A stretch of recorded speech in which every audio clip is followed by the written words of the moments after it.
Series के questions, कुछ past year questions आपके पीवाईक्यू से, जिसके बाद आपका ये टॉपिक इतना सुप्रीमली ब्रिलियंट हो जाएगा कि डीपीपी तो आप देखते ही उड़ा दोगे, एंड पेपर में क्वेश्चन हो वो भी आप चुन चुन कर मारोगे at the time of examination.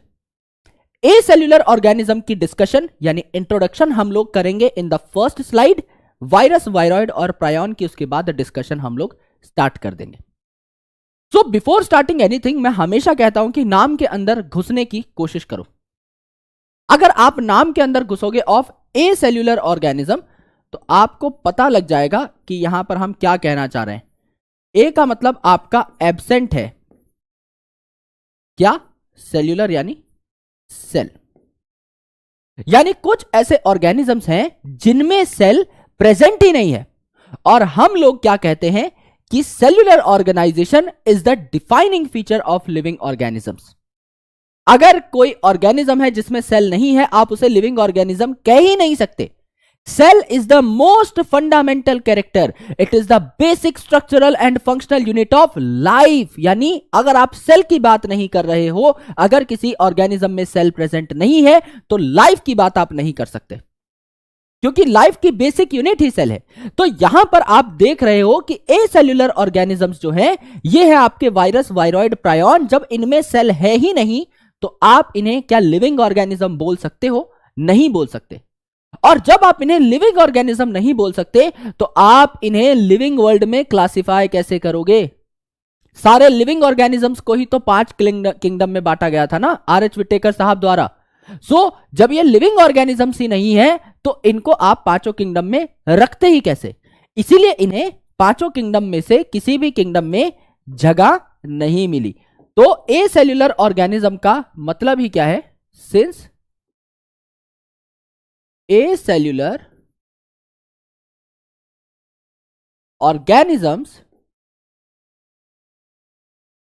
do not have a cellular organization,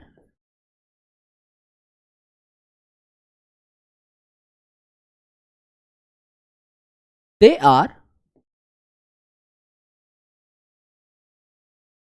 not considered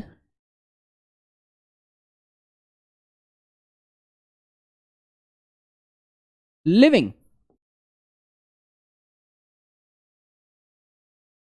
And since they are not considered living, since ये living है ही नहीं तो इनका क्लासिफिकेशन आर.एच. विटेकर साहब करते ही कैसे? So since they are not considered living, they are not placed in any kingdom by R.H. Whittaker साहब। They are not placed in any kingdom by R.H. Whittaker साहब।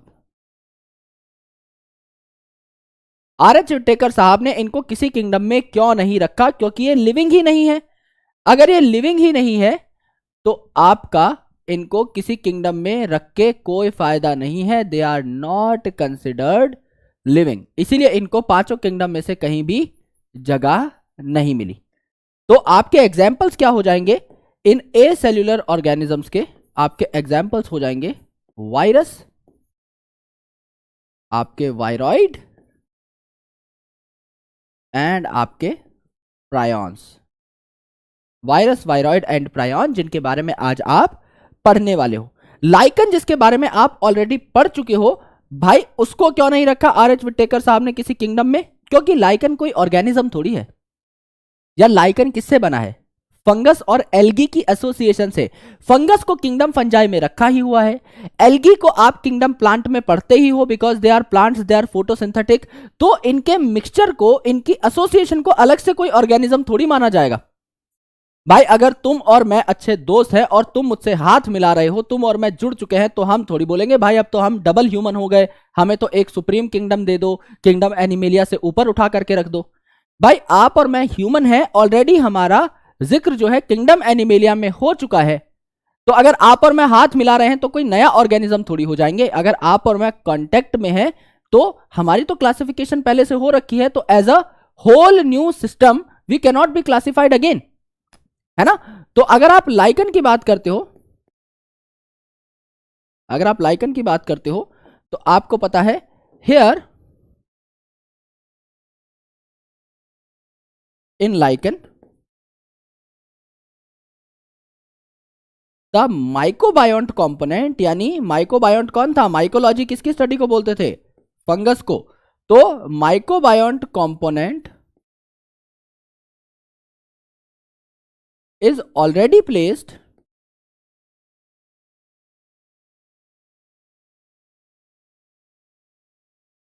इन kingdom fungi,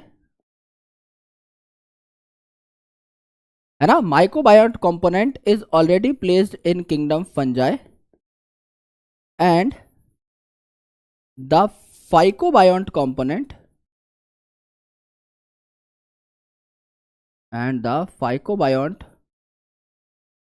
component is already placed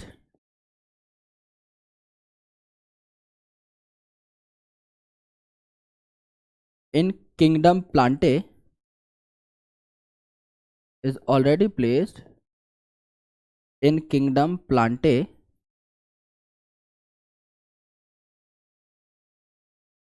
therefore there is no need to classify lichen separately. भाई इसके जो constituent organism है उनको तो आप already उनके रिस्पेक्टिव किंगडम्स में प्लेस कर ही चुके हो ना, तो लाइकन को अलग से किसी किंगडम में रखने की आवश्यकता नहीं है, वो तो खामखा का टाइम पास है, बेवकूफी है, इसीलिए लाइकन को भी किसी अलग किंगडम में नहीं रखा गया। तो पहले तो यह समझना जरूरी है कि भाई इन ऑर्गेनिजम्स को अलग अलग आपके जो क्लासिफिकेशन सिस्टम्स थी उनमें जगह क्यों नहीं मिली। ये तो आपके है ही नहीं लिविंग, तो इनकी तो बात ही खत्म कर दो। लाइकन जो है उसका एक कंपोनेंट जो है इसको किंगडम फंजाई में हमने रख ही दिया है, और दूसरा जो आपका कंपोनेंट है उसको किंगडम प्लांटे में रख ही दिया है। तो भाई ओवरऑल जो एसोसिएशन है उसको किसी किंगडम में रखने का कोई फायदा या कोई मोटो हमको नजर में नहीं आ रहा, इसीलिए हमने इसको कहीं पर भी प्लेस नहीं किया है।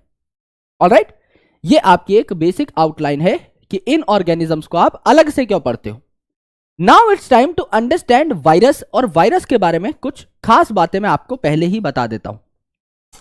एक कहानी सुना देता हूं, तो कहानी सुनो, जुबानी सुनो सबसे पहले, जिससे कि तुम्हें वायरस के बारे में कुछ बातें पता लग जाए। अगर एक वायरस मेरी बॉडी के बाहर प्रेजेंट है तो उसके पास खुद की सेल्यूलर ऑर्गेनाइजेशन तो नहीं है, क्योंकि हमने कहा है इट इज एन एसेल्यूलर पार्टिकल। उसके पास खुद का सेल नहीं है, खुद की सेल्यूलर ऑर्गेनाइजेशन नहीं है, खुद का प्रोटोप्लाज्म नहीं है, तो जाहिर सी बात है it is not considered living. तो मेरी बॉडी के बाहर या किसी भी ऑर्गेनिज्म के बॉडी के बाहर अगर वायरस प्रेजेंट है तो वो इनर्ट होता है, यानी वो एक्टिव नहीं होता। It is an inert crystalline particle, यानी वो एक टुकड़े की तरह पड़ा हुआ है, वो पार्टिकल है, उसे ऑर्गेनिज्म भी नहीं बोल रहे, हमने क्या बोला, इनर्ट क्रिस्टलाइन पार्टिकल। जैसे अगर आपके पास एक नमकदानी है तो उस नमकदानी में जैसे नमक के पार्टिकल्स प्रेजेंट होते हैं ना, नमक के क्रिस्टल्स प्रेजेंट होते हैं। बहुत ज्यादा पिसा हुआ अगर नमक आपके घर पे आता है, उसके भी कभी दानों को अगर आप ऐसे लेके देखोगे तो दरदरे से दाने आपको दिखाई देंगे। कुछ वैसे ही दरदरे दानों की तरह आपका वायरस पड़ा रहता है हमारी बॉडी के बाहर, पर वो दाने इतने छोटे हैं कि हमें दिखाई नहीं देते, because virus is having very small size. जब हम आपका cell the unit of life पढ़ रहे थे हमने देखा था माइकोप्लाज्मा से भी आपके छोटे थे वायरसेस, है ना, पर वो लिविंग नहीं थे, तो इसीलिए उनको आपका स्मॉलेस्ट लिविंग सेल कंसिडर नहीं किया गया। हालांकि उनका साइज बहुत ही कम था, 0.02 से लेकर के 0.2 माइक्रोमीटर तक इनका साइज था, वेरी वेरी लेस। ठीक है, तो इतने छोटे पार्टिकल हैं कि हम देख नहीं सकते, लेकिन पड़े होंगे इनर्ट ही, कोई काम धंधा नहीं कर रहे हैं, मस्त हमारी बॉडी के बाहर प्रेजेंट है। यानी अगर ये पेन है और इस पेन के ऊपर एक वायरस बैठा हुआ है मेरी बॉडी के बाहर, ये कुछ भी नहीं कर सकता। It is just like a particle, मेरे नमक के दाने के समान, मेरे चीनी के कण के समान ये जो वायरस है ये मेरी बॉडी के बाहर पड़ा हुआ है, क्रिस्टलाइन स्टेट में पड़ा हुआ है, यानी कोई एक्टिविटी ये शो नहीं कर रहा। But when this virus enters the host cell मतलब जिस भी ऑर्गेनिज्म को ये इन्फेक्ट करता है, कुछ ऐसे वायरसेस होते हैं जो बैक्टीरिया को इन्फेक्ट करते हैं, उन्हें बैक्टीरियोफेज कहा जाता है। फेज का मतलब होता है वायरस, राइट? तो बैक्टीरिया को मारने वाले वायरस या बैक्टीरिया को इन्फेक्ट करने वायरस बैक्टीरियोफेज कहलाते हैं। कुछ ऐसे वायरस होते हैं जो एनिमल्स को इन्फेक्ट करते हैं, जैसे कोरोना वायरस, जैसे एड्स वायरस, जैसे हर्पिस वायरस, जैसे इन्फ्लुएंजा वायरस। तो ये आपको जो बीमारियां होती हैं, है ना, यानी ह्यूमंस में जो जनरली बीमारियां होती हैं, ये वायरस से होती हैं। जो वायरस ह्यूमन के अंदर चला जाता है तब वो बीमारी कॉज करता है। बाहर अगर पड़ा हुआ है, अगर यहां पे लेट्स से कोरोना वायरस पड़ा हुआ है, तो मेरा कुछ नहीं कर पाएगा। लेकिन अगर मैं इसको इनहेल कर लेता हूं या किसी तरीके से ये वायरस मेरी बॉडी के अंदर चला जाता है, तो मेरे सेल के अंदर एंट्री कर लेगा and it hijacks my cell. Hijacks my cell मतलब जैसे आपने किसी मूवी में देखा होगा, जैसे धमाल पिक्चर में देखा होगा। मैं यहां पे आपको बहुत बड़ा एग्जांपल नहीं दूंगा कि कोई प्लेन हाईजैक हो गई है या वैसे कैसे। बाबू भैया होते हैं वहां पे धमाल पिक्चर में, और वो एक बस को हाईजैक कर लेते हैं एंड बस में बंदूक के जोर पे सबसे वही काम कराते हैं जो वो कराना चाहते हैं। ड्राइवर को जहां बोलेंगे ड्राइवर वहां लेके चलेगा, पैसेंजर को चुप रहने को बोलेंगे तो पैसेंजर को चुप रहना पड़ेगा, है ना। किसी को कह रहे हैं कि भाई चलो गोली मार दूंगा वरना नाच के दिखाओ, तो उस टाइम पे कोई इंट्रोवर्ट भी होगा तो नाचेगा, क्योंकि भाई जान बचानी है, राइट। यानी कि वो हाईजैक कर लेते हैं और अपने हिसाब से काम करवाने लग जाते हैं आसपास के लोगों से। सिमिलरली जब वायरस आ जाता है हमारे सेल के अंदर, तो हमारी सेल्यूलर मशीनरी को, हमारे सेल्यूलर मैकेनिज्म को हाईजैक कर लेता है, हमारी मेटाबॉलिक मशीनरी को टेक ओवर कर लेता है और वो बनाना स्टार्ट करता है जो वायरस को बनवाना है। क्योंकि हमारी बॉडी में जो सेल्स है वो क्या क्या काम करते हैं भाई। हमारे जो सेल हैं उसके अंदर न्यूक्लियस है, न्यूक्लियस के अंदर क्या है, डीएनए है, डीएनए आरएनए बना सकता है, आरएनए प्रोटीन बना सकता है। अब वायरस क्या चाहेगा, यार ज्यादा से ज्यादा मेरे प्रोटीन बने जिससे कि मैं स्ट्रांग हो जाऊं, तो हमारी बॉडी के प्रोटीन्स बनाना बंद कर देगा जिसकी हमें जरूरत है। भाई हम मर जाएंगे तो मर जाएंगे, क्या दिक्कत है, राइट। वायरस का तो काम ही वो है। तो वायरस जो है अपने प्रोटीन्स बनवाने की ज्यादा कोशिश करता है जिससे वो और सेल्स के अंदर भी प्रोपेंसिवली घुस सके। तो वो हमारे डीएनए के साथ इंटीग्रेट हो जाता है, हमारे सेल्स के अंदर आके हमारे सेल्स को इंस्ट्रक्ट करता है कि ज्यादा से ज्यादा वायरस पार्टिकल्स बनाने हैं मुझे। वायरस किसका बनता है, आपका प्रोटीन का और न्यूक्लिक एसिड का। तो बोलता है भाई डीएनए रेप्लिकेट कर करके मेरा ही डीएनए बनाओ, मेरा ही आरएनए बनाओ ट्रांसक्राइब करके, और मेरे ही प्रोटीन्स बनाओ, मैं असेंबल कर करके नए आपके वायरस तैयार करूंगा। और क्योंकि सेल हाईजैक हो चुका है तो उसे वायरस की बात माननी पड़ेगी। और जब बहुत सारे वायरसेस एक सेल के अंदर बन जाते हैं ना, तो आपका सेल फट जाता है क्योंकि उसके अंदर बहुत सारे वायरस पार्टिकल्स हो चुके हैं। और जब सेल फट जाता है तो उस टाइम पे क्या होगा, वायरस पार्टिकल्स रिलीज होकर आसपास के और सेल्स में जाना स्टार्ट कर देंगे और उन सेल्स को फिर हाईजैक कर लेंगे। फिर उन सेल्स में वायरस अपनी तादाद बढ़वाएगा, अपने और मॉलिक्यूल्स बनवाएगा, फिर वो सेल्स फटेंगे और ज्यादा आपके सेल्स के अंदर वायरस पहुंच जाएगा, फिर उन सेल्स को हाईजैक करेगा, उनमें और वायरस पार्टिकल्स बनाएगा, और इस तरीके से खेल चलता रहता है और आपकी बॉडी के बहुत सारे सेल्स डैमेज हो जाते हैं और वायरस से इन्फेक्ट हो जाते हैं। And that's why viral diseases is very harmful, क्योंकि इनका स्प्रेडेंस रेट आपकी बॉडी में बहुत अच्छा खासा रहता है, राइट। तो यहां पर इसीलिए वायरस डिजीजेस बहुत ज्यादा फैलती हैं। क्यों? क्योंकि इनमें अगर आप देखोगे ना, तो खासकर कुछ जो वायरस है जिनमें आरएनए है, जेनेटिक मटेरियल, अगर डीएनए है तो उसमें म्यूटेशन रेट तब भी कम है। RNA is an unstable molecule. RNA बहुत जल्दी अपना भेष बदलता है, वो बहुत जल्दी क्या करता है, अपने आप को चेंज कर लेता है। जैसे कोविड था तो आपका अलग अलग भेष बना के आ जाता था ना, कभी ओमिक्रॉन बन के आ जाता था, कभी डेल्टा वेरिएंट बन के आ जाता था। तो वो अपने भेष बदल सकता है, वो म्यूटेट हो सकता है और आपको बार बार इन्फेक्ट कर सकता है। क्योंकि हमें पता है कि यार पोलियो की हमने वैक्सीन ले ली तो अब हमें जीवन भर पोलियो नहीं होगा, हमें पता है। लेकिन सर्दी जुकाम आपको आए दिन हो जाता है, हर 20वें दिन हो जाता है, हर 10वें दिन हो जाता है, मुझे तो बहुत ज्यादा होता है। क्योंकि cold and flu are been spreaded by viruses, they are caused by viruses, और वायरसेस तो भेष बदल के हर बार आते रहेंगे। तो अगर मैंने दवाई ले ली है या अगर मेरी इम्यूनिटी डेवलप हो गई है एक पर्टिकुलर वायरस के प्रति, तो भी वो मुझे बार बार इन्फेक्ट कर सकता है अगर उसका म्यूटेशन रेट अच्छा खासा है तो, राइट। इसीलिए आपका वायरस काफी खतरनाक कंसिडर किया जाता है। तो वायरस जो है ये हमारी बॉडी के बाहर कुछ नहीं है, it's just an inert crystalline particle. जैसे आपके नमक के दाने, चीनी के दाने पड़े रहते हैं, ऐसे ही आपकी बॉडी के बाहर पड़ा रहता है। लेकिन जब ये आपकी बॉडी के अंदर घुसता है तो आपकी पूरी की पूरी मशीनरी को क्या कर लेता है, टेक ओवर कर लेता है। आइए इन बातों में से कुछ बातें आपकी लिख लेते हैं। क्या है भैया viruses? Virus is inert and crystalline in nature when it is present outside host body।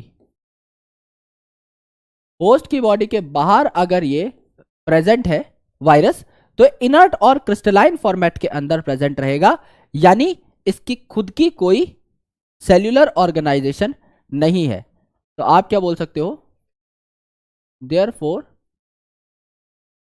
It do not have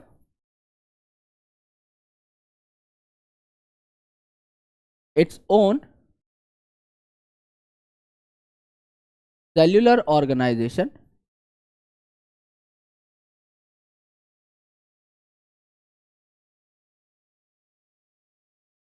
and metabolism. ये खुद से अपने रिएक्शंस परफॉर्म नहीं कर सकता है, तो इसके पास खुद की सेल्यूलर मशीनरी या मेटाबॉलिज्म नहीं है। बट लेकिन जिस टाइम पे ये होस्ट सेल के अंदर घुस जाता है, but when it enters but when it enters host cell, it takes over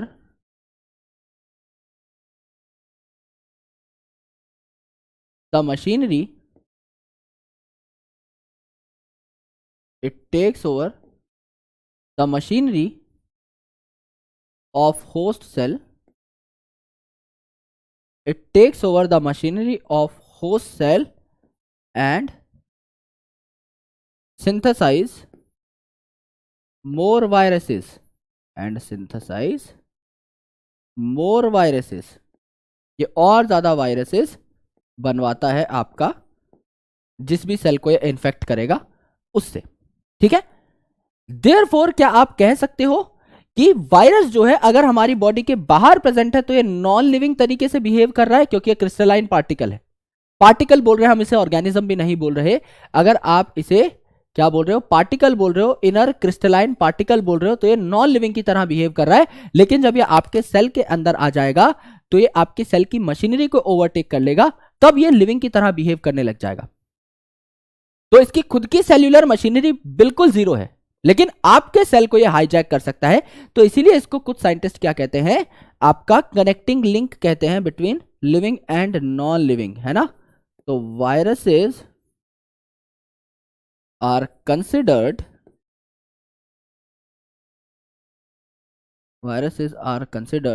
as connecting links between living and non living. Living organisms और नॉन लिविंग थिंग्स के बीच में कनेक्टिंग लिंक का काम कौन करता है, आपका वायरस करता है। और इसे आप क्या कह सकते हो, इसे आप कह सकते हो ऑब्लिगेट पैरासाइट। ऑब्लिगेट पैरासाइट मतलब ये कंपलसरी पैरासाइट है। जब तक ये आपकी बॉडी के अंदर नहीं घुसेगा तब तक इसका कोई वजूद है नहीं। यानी अगर इसको जिंदा रहना है या इसको अपने आप को जिंदा कहलवाना है तो इसको किसी होस्ट के ऊपर अटैक करना पड़ेगा, उसकी बॉडी में घुसना पड़ेगा। तो जिएगा तो ये ऑब्लिगेट पैरासाइट की तरह ही, खुद तो ये कुछ भी नहीं कर सकता। So virus is an obligate यानी compulsory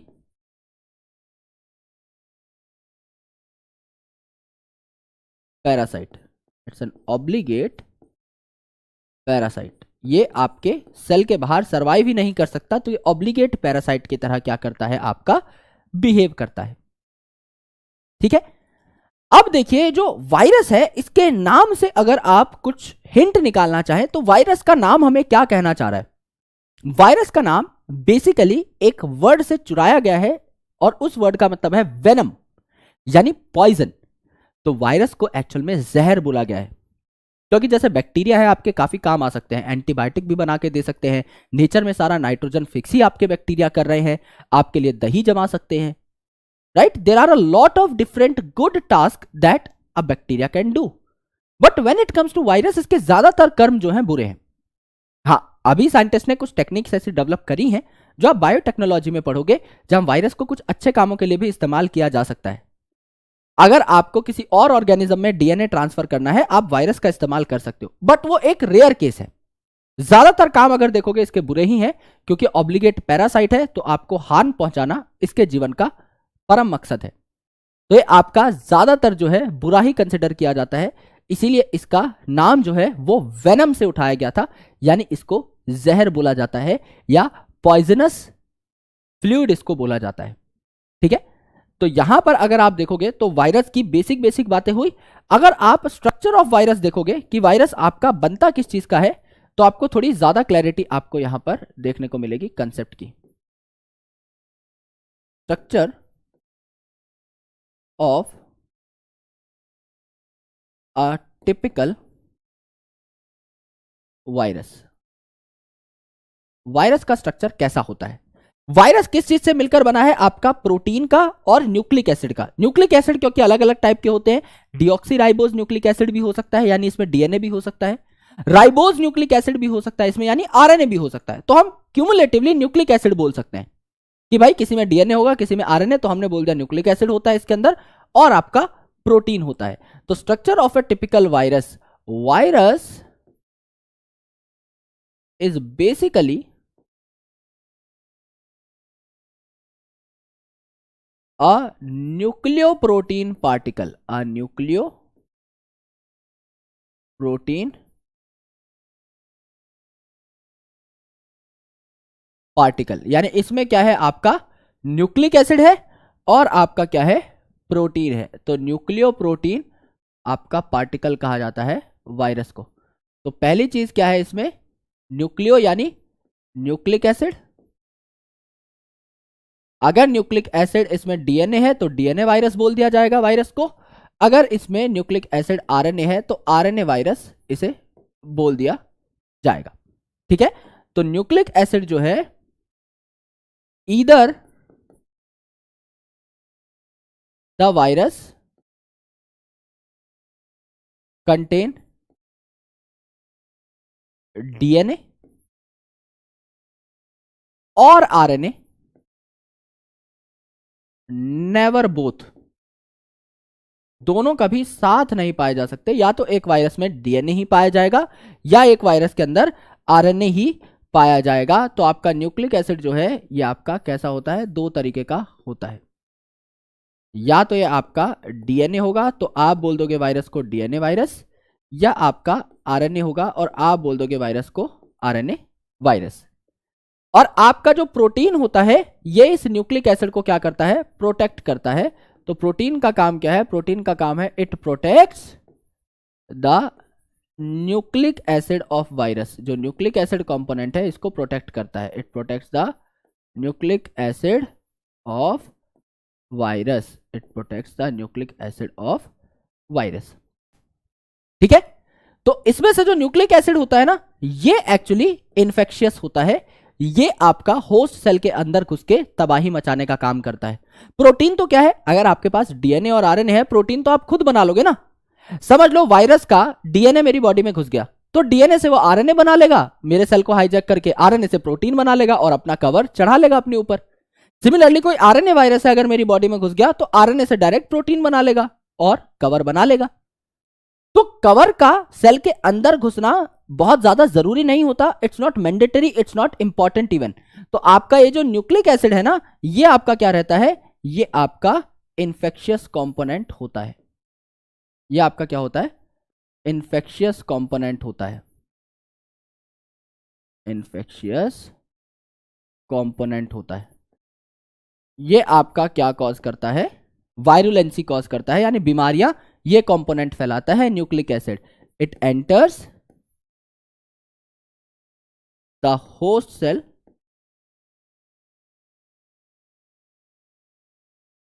and cause virulency. Virulency मतलब डिजीज ये कॉज करता है, बीमारी ये कॉज करता है। आपका इन्फेक्शियस कंपोनेंट कौन सा है, न्यूक्लिक एसिड। और प्रोटीन तो ये बना ही लेगा, है ना। तो ये जो आपका है nucleic acid can synthesize protein, nucleic acid can synthesize proteins, therefore protein do not enter in host cell. ये तो बना ही लिया जाएगा ना होस्ट सेल में, तो इसको एंटर करने की जरूरत नहीं है। Do not enter in host cell.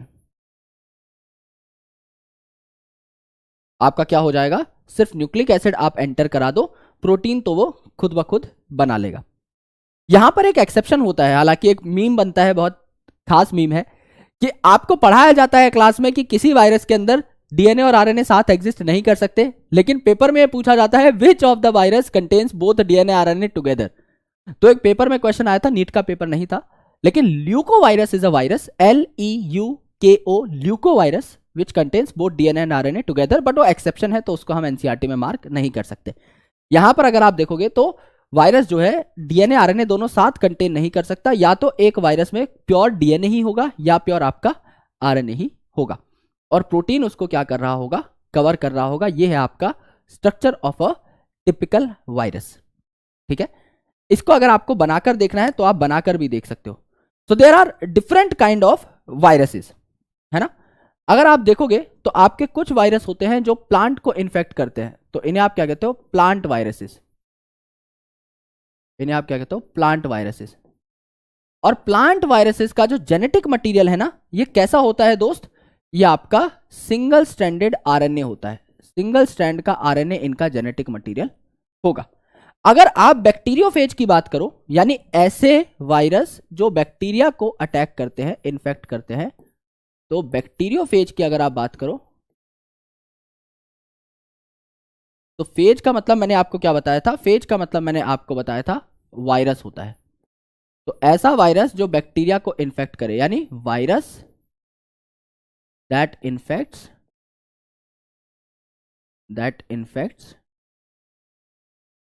Bacteria. इसके अंदर आपका कैसा जेनेटिक मटेरियल देखने को मिलता है, आपको डबल स्ट्रैंडेड डीएनए देखने को मिलता है।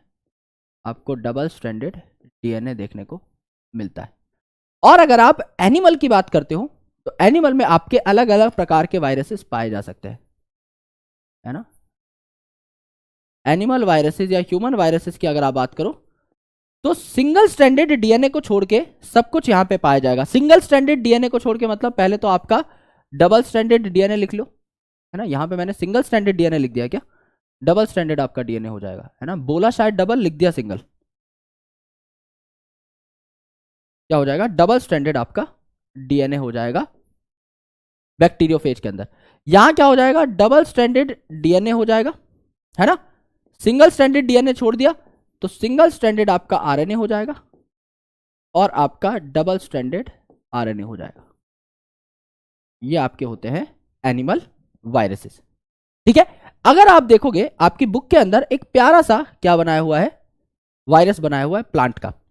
तो plant virus, for example tobacco mosaic virus, जो टोबैको में डिजीज कॉज करता है, मोजैक डिजीज कॉज करता है, यानी उसके पत्ते पर मोजैक जैसे अपीयरेंस आ जाते हैं। मतलब जैसे मैंने आपको फ्लूइड मोजैक मॉडल पढ़ाया था, हलवे में जैसे आप किशमिश छिड़क देते हो, बादाम छिड़क देते हो, काजू छिड़क देते हो, ऐसे ही आपका जो पत्ता है ना, उस पे ऐसे डॉट्स बन जाते हैं, जैसे किसी ने धब्बे छिड़क दिए हो एक पर्टिकुलर पत्ते के ऊपर। अलग अलग जगह पर आपके डॉट्स डॉट्स, कोई ऑरेंज कलर का, कोई ब्राउन कलर का, पत्ता आपका पूरा खराब हो जाता है, जिससे पैदावार आपकी घट जाती है। ठीक है, तो यहां पर अगर आप देखोगे तो प्लांट में आपके क्या होते हैं, सिंगल स्ट्रैंडेड आरएनए मिलते हैं, सिंगल स्ट्रैंडेड आरएनए मिलता है एज ए जेनेटिक मटेरियल, बिल्कुल मिलता है। ये आपका क्या है, सिंगल स्ट्रैंडेड आरएनए है जो कि एज ए जेनेटिक मटेरियल हमें देखने को मिल रहा है। इस सिंगल स्ट्रैंडेड आरएनए के बाद अब वायरस क्या होता है, न्यूक्लियोप्रोटीन, है ना।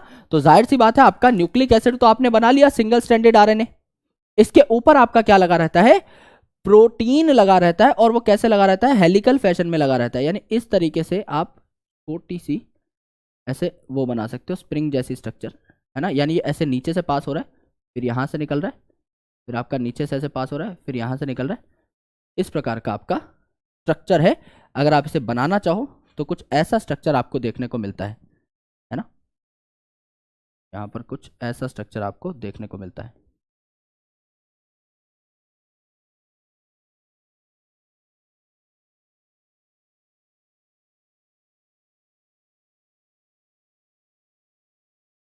है ना, ऐसा स्ट्रक्चर आपको देखने को मिलता है।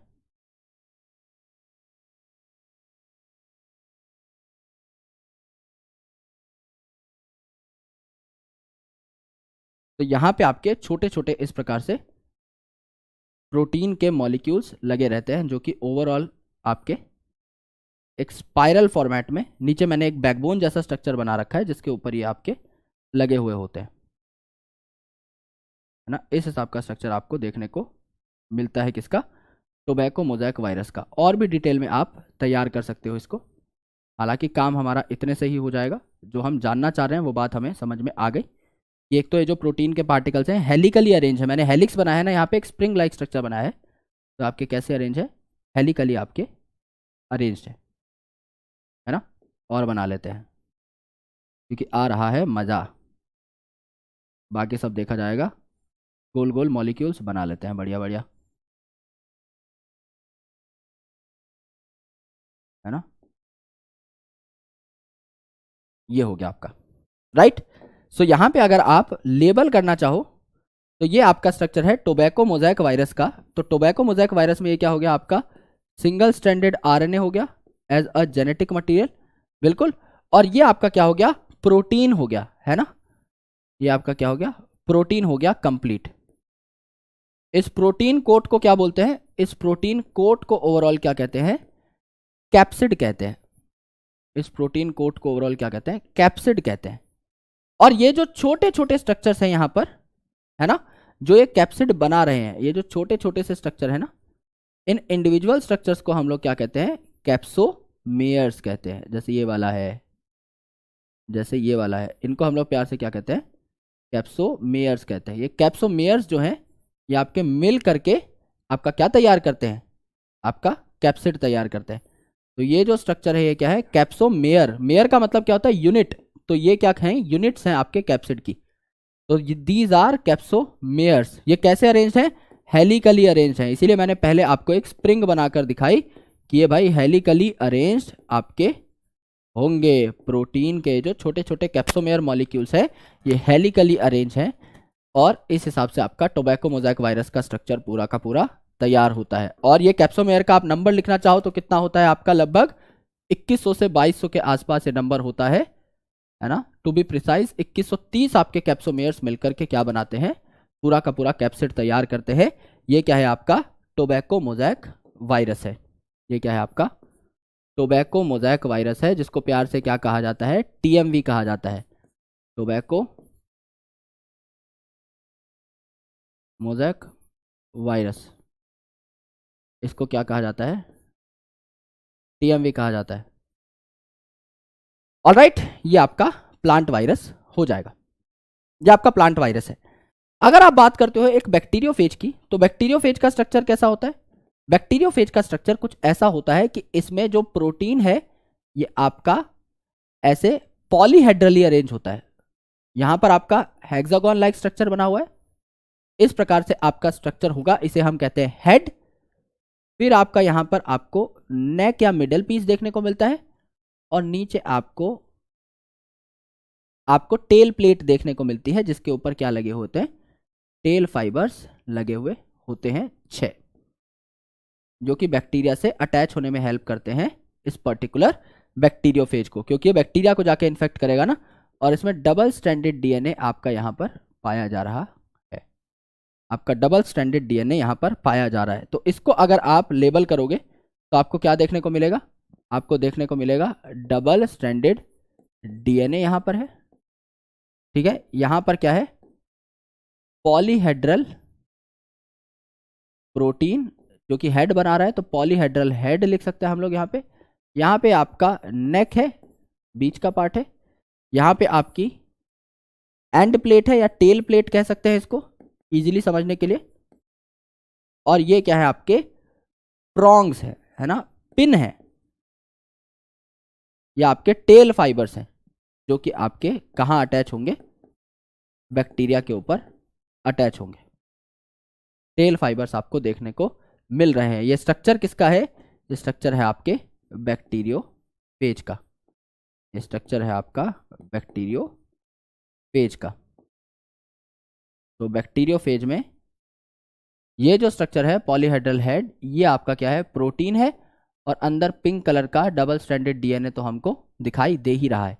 तो ये जो आपके प्रोटीन है या तो पॉलीहेड्रली अरेंज हो सकते हैं, यानी एक पर्टिकुलर शेप बना सकते हैं, आपका हेक्सागन, आपका ऑक्टागन, है ना, कॉमनली आपका हेक्सागन ही देखने को मिलता है, या ये हेलिकली अरेंज हो सकते हैं, जैसे टीएमवी के अंदर, टोबैको मोज़ेक वायरस के अंदर ये अरेंज थे।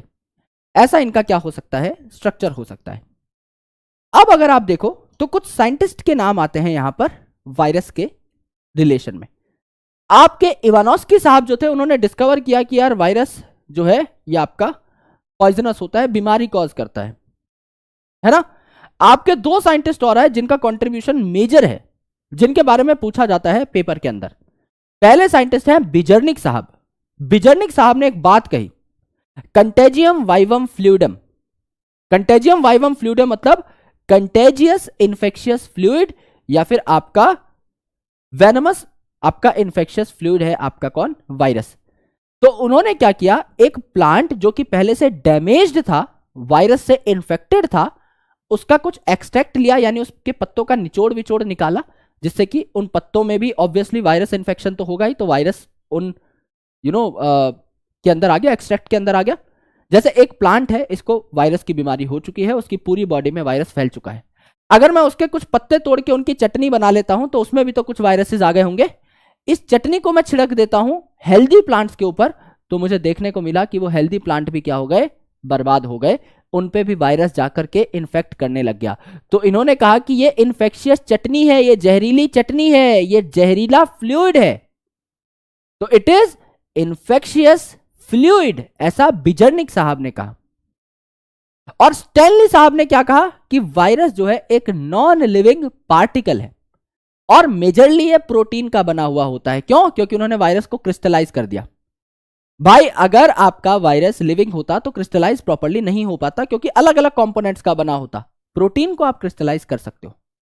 तो उन्होंने कहा कि यार ये नॉन लिविंग है, क्योंकि इसको क्रिस्टलाइज किया जा सकता है, इसकी औकात उतनी है जितनी एक नमक की दाने की है, आपकी बॉडी के बाहर ये कुछ भी नहीं है। तो क्रिस्टलाइज किसने किया वायरस को? स्टैनली साहब ने। आपका इसकी डेफिनेशन किसने दी? इसको इन्फेक्शियस फ्लूइड किसने बोला? कंटेजियम वाइवम फ्लूइडम, ये शब्द किसने दिए? बिजर्निक साहब ने। और डिस्कवरी किसने करी? इवानोस्की साहब ने करी। ठीक है, देख लेते हैं एनसीईआरटी मैया के दर्शन करके कि हमें और क्या क्या बातें जाननी है। थोड़ा सा और डिटेल में इन चीजों को हम लोग समझ लेते हैं, पढ़ लेते हैं। देखो दोस्त, जब आपकी 5 किंगडम सिस्टम ऑफ क्लासिफिकेशन दी गई विटेकर साहब द्वारा, तो इसमें लाइकन का मेंशन क्यों नहीं था? क्योंकि फंगस और प्लांट किंगडम में ऑलरेडी आपका फाइकोबायोंट और माइकोबायोंट कंपोनेंट को रख दिया गया है। और ये जो ऑर्गेनिजम्स ही ए सेल्यूलर हैं, जिनमें सेल है ही नहीं, जैसे कि आपका वायरस, वायरॉइड, प्रायन, इनको तो आपका किसी कैटेगरी में रख के फायदा ही क्या है? ये जब है ही ए सेल्यूलर, जब इनमें सेल है ही नहीं, तो लिविंग ऑर्गेनिज्म के साथ इनको बैठाया ही क्यों जाए? तो वायरस जो है इनको लिविंग कंसिडर किया ही नहीं गया है ना, they are not considered truly living, क्योंकि हमारी बॉडी के बाहर तो ये क्रिस्टलाइन है, इनर्ट क्रिस्टलाइन इनका स्ट्रक्चर है आउटसाइड द लिविंग सेल। तो भाई इनके पास कुछ है ही नहीं, ये ज्यादातर प्रोटीन के बने हुए हैं, इसीलिए इनको क्रिस्टलाइज किया जा सकता है। लेकिन जब ये आपकी बॉडी के किसी सेल को इन्फेक्ट कर देते हैं, तो they take over the machinery of host cell, ये होस्ट सेल की मशीनरी को ओवरटेक कर लेते हैं और किल कर सकते हैं, होस्ट को अपना नंबर ये बढ़ाना स्टार्ट कर देते हैं। ठीक है। वायरस का मतलब क्या होता है? वेनम यानी जहर यानी पॉइजनस फ्लूइड। तो आपके इवानोस्की साहब जो थे, डिमिट्री इवानोस्की साहब, इन्होंने 1892 में कहा कि भाई कुछ ऐसे माइक्रो ऑर्गेनिजम्स हैं, छोटे छोटे ऑर्गेनिजम्स हैं जो मोज़ेक डिजीज कॉज कर रहे हैं। कहां? तंबाकू में। तो टोबैको के पत्ते जो हैं और उसकी ग्रोथ जो है वो कम हो चुकी है, स्टंट हो चुकी है इनकी ग्रोथ, क्योंकि कोई इन्फेक्शियस ऑर्गेनिज्म आ चुका है जो दिखाई नहीं दे रहा है। तो ऐसे छोटे से ऑर्गेनिज्म को जो वेनमस है, जहरीला है, उसको क्या बोला इवानोस्की साहब ने? आपका कहा कि हाँ भाई वायरस है, छोटा सा मॉलिक्यूल है और इतना छोटा है कि बैक्टीरियल प्रूफ फिल्टर से आपका पास हो सकता है। भाई बैक्टीरिया का एवरेज साइज कितना था? देखो, बैक्टीरियल प्रूफ फिल्टर मतलब ऐसा फिल्टर जो बैक्टीरिया को पास होने से रोक ले, यानी इस प्रूफ फिल्टर के छेद का साइज इतना है कि बैक्टीरिया इससे पास ना हो पाए, है ना। तो ये क्या है आपका बैक्टीरियल प्रूफ फिल्टर।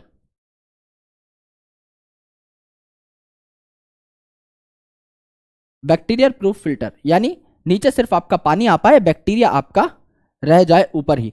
तो बैक्टीरिया का साइज क्या होगा? बड़ा होगा। तो ये आपका बैक्टीरिया का साइज है, ये आपका बैक्टीरिया का साइज है। तो बैक्टीरिया यहां पर अटक जाएगा।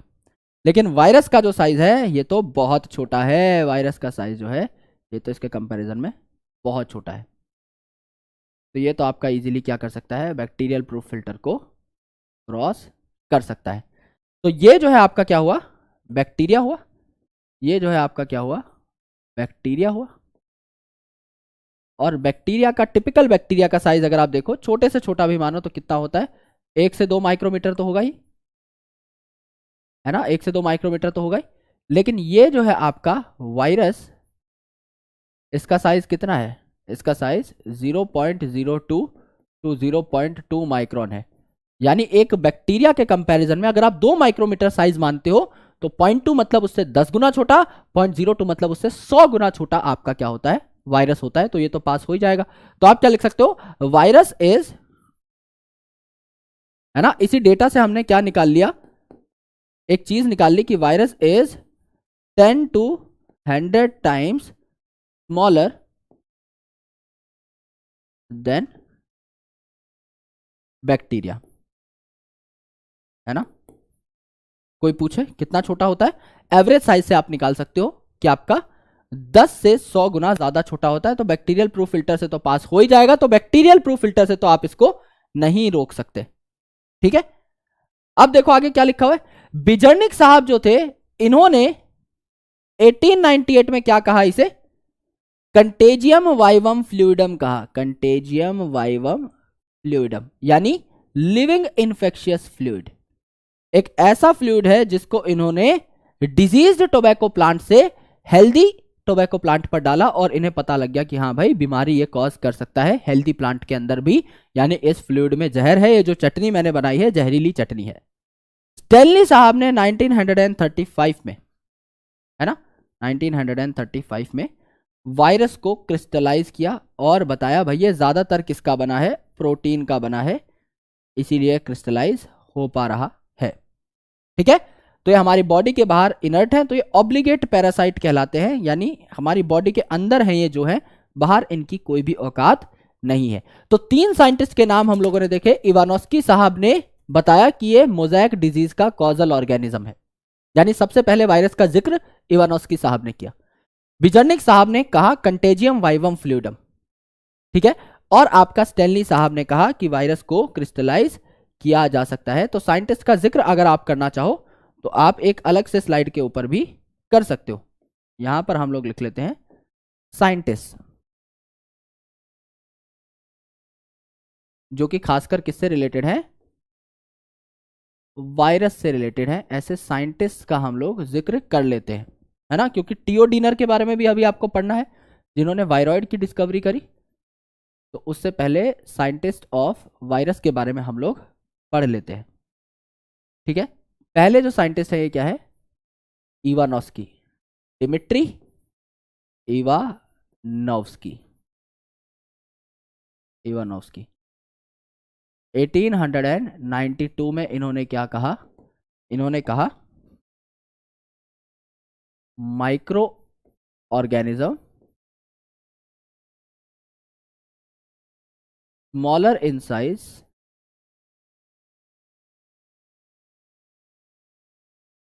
Are causing mosaic disease in tobacco. Mosaic disease in tobacco, यानी इन्होंने किसकी बात करी? यूजुअली टोबैको मोज़ैक वायरस की बात करी। तो डिस्कवरी का श्रेय जो है इनको जाता है, ये आप चाहो तो लिख सकते हो कि हाँ भाई इनको जो है डिस्कवरी का श्रेय आपका चला जाता है। कि सबसे पहले ये थे जिन्होंने बताया कि हाँ भाई ऐसा कोई ऑर्गेनिज्म है जिसकी वजह से बीमारियां हो रही हैं। बिजेरिनिक साहब जो है इन्होंने क्या कहा? इन्होंने आपका 1898 में आपका वायरस को कहा contagium vivum fluidum. He called virus contagium vivum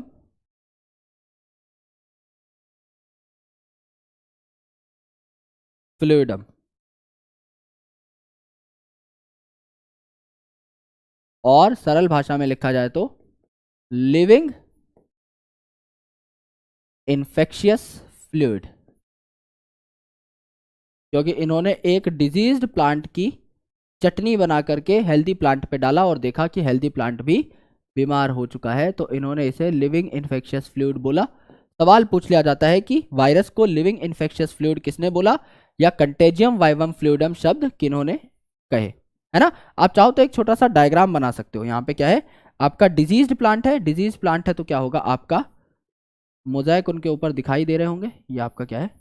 disease plant है, तो यहाँ पर आपको बीमारी वाले वायरसेस जो है इनके लक्षण दिखाई दे रहे होंगे। ये क्या है? आपका डिजीज्ड प्लांट है, डिजीज्ड प्लांट। यहां से आपका क्या लिया गया? एक्सट्रैक्ट लिया गया। यहां से आपकी एक्सट्रैक्ट यानी चटनी ली गई, यानी ये जो चटनी है ये डाल दी गई आपकी किस पे? आपके एक हेल्दी प्लांट पे। तो हेल्दी प्लांट क्या हो गया? आपका डिजीज हो गया। ये चटनी है ये डाल दी गई हेल्दी प्लांट पे,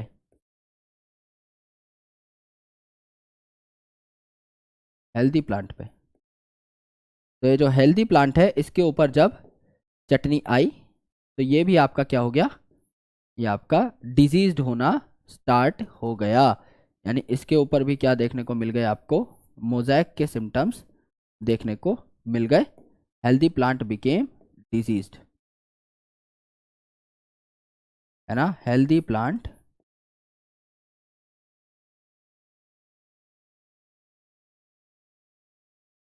became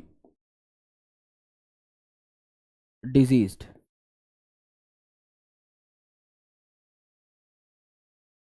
healthy plants became diseased. यहां पर अगर आप देखोगे थर्ड पॉइंट या थर्ड साइंटिस्ट वो कौन है? स्टैनली साहब है। स्टैनली साहब जिन्होंने 1935 में क्या किया? क्रिस्टलाइज किया वायरस को और कहा कि क्रिस्टल्स ज्यादातर किसके बने हुए हैं? आपके प्रोटीन्स के बने हुए हैं। He crystallized virus, he crystallized virus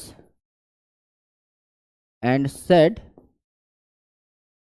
that crystals are largely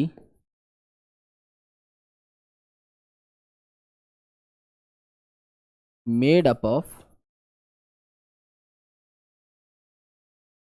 proteins. ज्यादातर जो क्रिस्टल्स हैं वो किसके हैं? प्रोटीन्स के बने हुए हैं। ये आपके 3 साइंटिस्ट हैं जिनके बारे में आपको डिस्कशन करनी थी, ये हमने देख लिया है। अब देखते हैं एनसीईआरटी मैया में और क्या क्या लिखा हुआ है। और जो पॉइंट्स हमारे थ्योरी में कुछ अगर छूटते हैं और एनसीईआरटी में आपको एक्स्ट्रा मिलता है उसको नोट्स में सप्लीमेंट कर लिया करो भाई। कभी कभी ऐसा होता है एक आधा पॉइंट आपको एक्स्ट्रा मिल जाता है, राइट।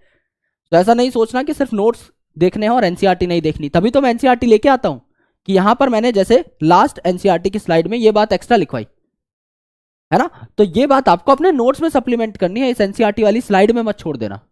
थोड़ा बहुत अपने से और एफर्ट मारना है और ये सोचना है कि नोट्स को और कैसे बेहतर बनाया जाए, क्योंकि वो सिंगल रिसोर्स है आपका नीट के लिए, तो उसको तो at least best of the best बनाए।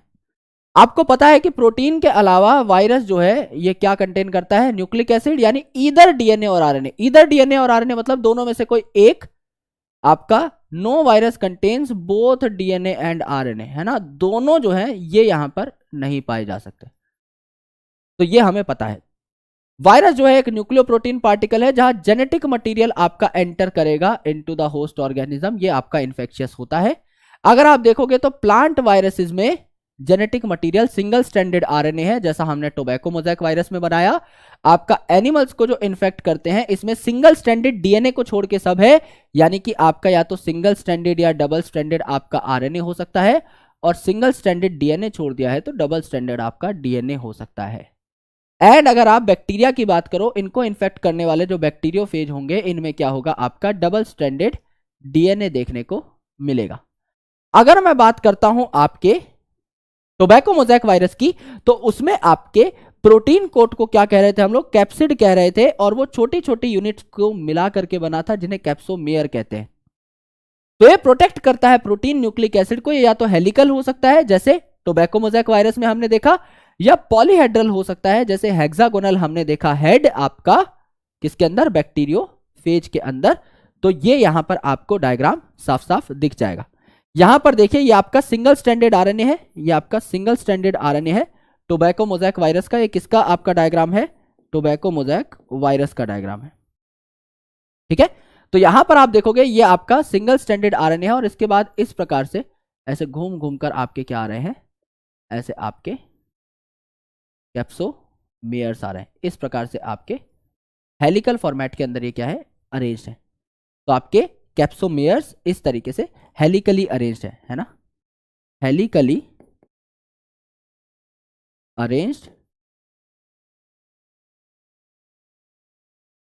कैप्सोमेयर्स, है ना। और ये क्या है, ये जो इंडिविजुअल यूनिट है इनको आप क्या कह रहे हो, कैप्सोमेयर कह रहे हो। ये इंडिविजुअल यूनिट है इनको आप क्या कह रहे हो, कैप्सोमेयर कह रहे हो। कोई भी यूनिट उठा लो इनमें से, सबको आप क्या कह रहे हो, कैप्सोमेयर कह रहे हो, जो मिला करके ओवरऑल प्रोटीन तैयार कर रहे हैं, यानी कैप्सिड तैयार कर रहे हैं, है ना। तो ये क्या हो गया आपका, कैप्सोमेयर हो गया, कैप्सोमेयर हो गया, ठीक है। ये भी आपका क्या हो गया, कैप्सोमेयर हो गया। तो इसको अलग कलर से थोड़ा हाईलाइट कर लेते हैं। ओके, एक सेकेंड, क्योंकि ये रेड पे रेड दिखाई नहीं दे रहा है तो इसको थोड़ा ब्लैक से बना लेते हैं हम लोग। ये आपका क्या हो गया, कैप्सोमेयर हो गया। ये भी आपका क्या हो गया, कैप्सोमेयर हो गया, करेक्ट है, अब दिखाई दे रहा है ना। हेलिकली अरेंज है आपके कैप्सोमेयर्स। यहां पर अगर आप देखो तो हेड जो है ये आपका कैसा है, पॉलीहेड्रल हेड है ना, आपका हेक्सागोनल है। पॉलीहेड्रल मतलब मल्टीपल साइड्स हैं इसकी, पॉली मतलब मल्टीपल, हेड्रल मतलब साइड्स, तो मल्टीपल साइड्स है इसकी। तो हेक्सागोनल है तो 6 साइड्स आपको देखने को मिल रही हैं, तो मल्टीपल साइड्स इसकी यहां पर आपकी मौजूद है, और अंदर क्या होगा, आपका डीएनए मौजूद होगा, ठीक है। ये आपका कॉलर है हेड के नीचे, जैसे आपके भी हेड के नीचे कॉलर होती है ना। देन आपका मिडल पार्ट है जिसको कवर करती है आपकी शीथ, और नीचे आपकी ये एंड प्लेट है, टेल प्लेट है, जिसपे आपके टेल फाइबर्स या प्रॉन्ग्स लगे रहते हैं, जो आपके बैक्टीरिया में एंट्री करने में मदद करते हैं, है ना। बैक्टीरिया को जकड़ लेते हैं, ऐसे चिपक जाते हैं बैक्टीरिया के ऊपर। और उसके बाद ये जो हेड है ये नीचे की साइड आपका प्रेस होता है, और यहां से डीएनए निकल करके यहां पे चला जाता है बैक्टीरिया के अंदर। जैसे मैंने अपने पैर और हाथ जमा लिए हैं बैक्टीरिया के ऊपर सरफेस पे, पैर रख लिए, हाथ जमा लिए, और मैं झुक गया हूं, और नीचे अपनी बॉडी को प्रेस करके, जैसे एक बटन की तरह काम करता है ये हेड जो है नीचे की साइड प्रेस होगा, जैसे स्टेपल करते हैं ना हम, या स्टैंप मारते हैं धप करके, है ना। और जैसे स्टेपल करते हैं तो पिंच क्या होती है, लंबी होती है, ऐसी होती है पिंच। जब ऊपर से प्रेशर पड़ता है ना तो ये वाले आपके पार्ट्स मुड़ जाते हैं, और ऐसे आपकी पिंच जो है बंद हो जाती है, राइट। सिमिलरली क्या होगा, यहां पर ये जो हेड है नीचे की साइड जब धक्का देगा ना तो डीएनए आपका फुचुक करके इंजेक्शन की तरह क्या हो जाएगा, नीचे की साइड निकल जाएगा और बैक्टीरिया के अंदर घुस जाएगा, प्रोटीन बाहर रह जाएगा। अगर भैया डीएनए अंदर घुस गया है तो प्रोटीन तो अपने आप बना लेगा। ये किसका स्ट्रक्चर है, बैक्टीरियोफेज का स्ट्रक्चर है। ये डायग्राम किसका है, बैक्टीरियोफेज का। और पहले वाला डायग्राम किसका था, आपका टीएमवी का। ये आपका किसका है, बैक्टीरियोफेज का डायग्राम है। ऑलराइट, अगर आप देखोगे तो वायरस डिजीज कौन कौन सी कॉज कर सकता है, डिजीज कौन कौन सी कॉज कर सकता है, डिजीजेस कॉज्ड, डिजीज कौन कौन सी कॉज कर सकता है। फटाफट देखिए, एक ट्रिक मैंने बनाई थी जो कि आपको भी सीधी सीधी याद हो जाएगी, आपको कोई बहुत ज्यादा टेंशन नहीं लेनी है ना।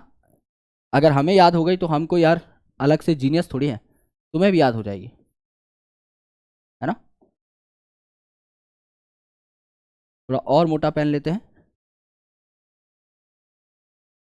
एनिमल्स में या ह्यूमंस में जो डिजीज है ये कौन कौन सी हो जाएंगी, हेम्स एमआरपी। आपका फेवरेट कॉलेज क्या है, एम्स है, एम्स में जाना है तो उससे रिलेटेड शब्द है हेम्स। और एमआरपी जो कि आपका चीजों के ऊपर प्राइस लिखा रहता है, जो भी आप खरीदते हैं, बिस्किट टॉफी सबके ऊपर हेम्स का मतलब क्या है, herpes.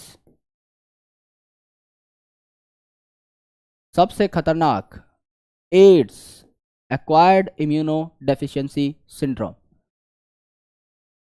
Influenza,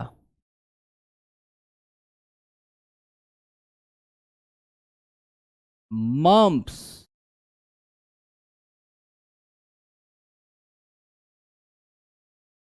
small pox, measles,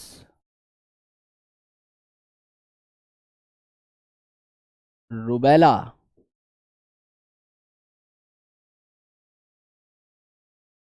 polio. हेम्स MRP, herpes, AIDS, influenza, mumps, small pox, measles, rubella, polio.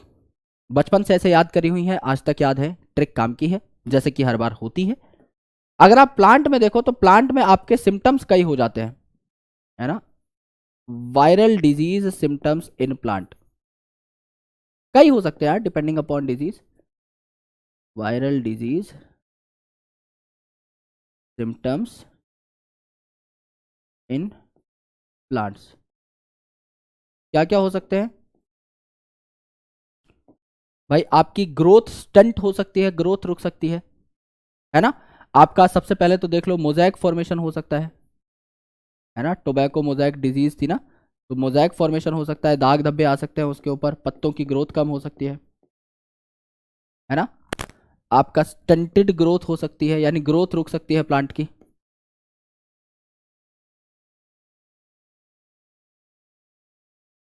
When clearing हो सकती है ना, जो वेन है वो आपकी डैमेज हो सकती है, जो कि पत्तों में पोषण पहुंचाने का काम करती है। अगर आपका ये पत्ता है तो इसमें जो सबसे पहले मैंने डंडी बनाई है क्या है, मिडरिब है, और यहाँ पर भी आपकी वेन्स लगी रहती है।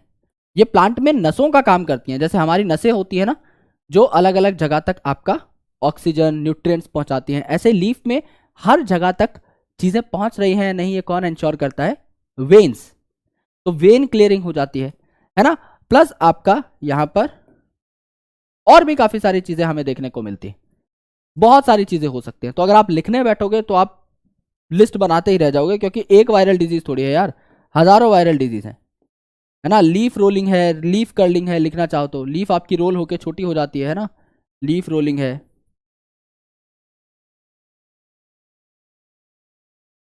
लीफ कर्लिंग है, ओवरऑल प्लांट जो है उसकी ग्रोथ आपकी रुक जाती है, एटसेट्रा। ठीक है, तो ये सारी चीजें आपकी प्लांट्स में हो सकती हैं। मेन है आपका हेम्स एमआरपी, डिजीज कौन कौन सी होती है आपकी प्लांट के अंदर वायरस से। फटाक से देख लेते हैं एनसीईआरटी मैया में क्या लिखा हुआ है, जैसे आगे बढ़े। देखिए, वायरसेस ह्यूमन में डिजीज कॉज करती है, जैसे मम्प्स है, स्मॉल पॉक्स है, हर्पेस है, इससे ज़्यादा ही देख ली हमने, इन्फ्लुएंजा है, एड्स है, मीजल्स, रूबेला, पोलियो भी देख लिया हमने। अगर आप देखोगे प्लांट में मोज़ेक फॉर्मेशन हो सकती है, ये हमने लिख लिया, लीफ रोलिंग हमने देख ली, लीफ कर्लिंग देख ली। भाई आपका क्लोरोफिल गायब हो सकता है तो आपका येलोइंग हो सकती है ऑफ लीफ, या फिर वीन क्लियरिंग हो सकती है, वीन आपकी येलो भी हो सकती है ना। ओवरऑल प्लांट आपका ड्वार्फ हो सकता है, यानी ग्रोथ स्टंट हो सकती है, एकदम करेक्ट है, यानी कुछ भी हमने नहीं छोड़ा है। ये येलोइंग वाला पॉइंट आप लिख सकते हो, जो कि बहुत लाजमी है, आपके क्लोरोफिल को हार्म करेगा। प्लांट में है ही क्या यूनिक, क्लोरोफिल, हरा भरा है, उसी पे धब्बे मार दो। प्लांट की ग्रोथ तब रुकेगी जब वो खाना नहीं बना पाएगा। खाना कब नहीं बना पाएगा, जब क्लोरोफिल खत्म हो जाएगा या फिर कम हो जाएगा, तो येलोइंग हो जाएगी, हरा कलर कम होने लगेगा, यानी क्लोरोफिल मॉलिक्यूल्स खत्म होने लग जाएंगे। ये है आपका वायरस, राइट। ये है आपका वायरस जिसको हमने अभी देखा। Now it's time to understand viroid. अब वायरॉइड क्या है ये आप पहले सुन लो, बिकॉज इसके बाद आपको बिल्कुल भी टेंशन नहीं होगी। आपका एक और ऐसा मॉलिक्यूल है, मैं दोबारा मॉलिक्यूल कह रहा हूं, मैं इसे ऑर्गेनिज्म नहीं कह रहा क्योंकि सेल तो इसके पास है नहीं, और ये तो बेचारा वायरस से भी ज्यादा गया गुजरा है। वायरस के पास कम से कम दो कंपोनेंट तो थे, प्रोटीन और न्यूक्लिक एसिड तो थे, यहां पर प्रोटीन भी नहीं है, यानी वायरॉइड क्या है, नंगा वायरस है, सिंपल सी बात है। और वायरस में डीएनए और आरएनए दोनों प्रकार का जेनेटिक मटेरियल तो पाया जा सकता है, यहां पे तो सिर्फ आरएनए पाया जा सकता है, वो भी आपका लो मॉलिक्यूलर वेट का, यानी बहुत लंबा आरएनए नहीं मिलेगा, बहुत छोटा सा आरएनए मिलेगा, ठीक है। और आपका स्पिंडल डिजीज ये कॉज करता है पोटैटो में, तो इसे किसका कॉजेटिव एजेंट माना जाता है, potato spindle tuber disease. Potato के जो ट्यूबर होते हैं, आपके गोल मटोल आलू होते हैं, बहुत ज्यादा आपके स्टार्च को कैरी करते हैं, वो पतला और लंबा हो जाता है आलू, यानी अब वो बहुत ज्यादा स्टार्च कैरी नहीं कर रहा है, यानी आलू की पैदावार कम हो गई है। भाई नंबर ऑफ आलू जितने थे वो पहले अगर 100 केजी के थे, तो अब वो 25, 30, 50 केजी के ही बचे हैं, क्योंकि उनमें बहुत ज्यादा वजन है ही नहीं, वो पतले हो गए, सिकुड़ गए हैं, कुपोषित आलू निकला है आपका। तो पोटैटो स्पिंडल ट्यूबर डिजीज एक कॉज करता है। डिस्कवरी किन्होंने करी, टीओ डाइनर साहब ने करी। इसके पास कोई प्रोटीन कोट नहीं है, यानी ये नंगा वायरस है, और न्यूक्लिक एसिड के नाम पे सिर्फ आरएनए है इसके अंदर, वो भी लो मॉलिक्यूलर वेट का, यानी स्मॉल साइज का। यही पॉइंट है, इसके बाहर आपको कोई मिलेगा नहीं। पहले एनसीईआरटी मैया के दर्शन कर लेते हैं इस बार, फिर आगे बढ़ेंगे। देखो भाई क्या लिखा हुआ है, कहीं कुछ एक्स्ट्रा तो नहीं है। 1971 में टीओ डाइनर साहब ने इसकी डिस्कवरी करी। इन्होंने क्या देखा कि भाई पोटैटो की फसल कम हो रही है, स्पिंडल जैसे हो जा रहे हैं पोटैटो, इसकी वजह से, आपके वायरॉइड की वजह से। ये क्या है, फ्री आरएनए है। फ्री आरएनए मतलब इसके ऊपर कोई कोट नहीं है ना, तो it lacked the protein coat जो कि वायरसेस में पाया जा रहा था। और ये जो है आरएनए जो है इसमें, वो भी आपका लो मॉलिक्यूलर वेट का आरएनए है, बहुत लंबा आरएनए नहीं है। यही बातें हैं आपकी किसकी, वायरॉइड की। फटाफट ये सारी बातें लिख लो, है ना, सिंपल सी बात है। इसको आप क्या बोल सकते हो, it can be considered as, it can be considered as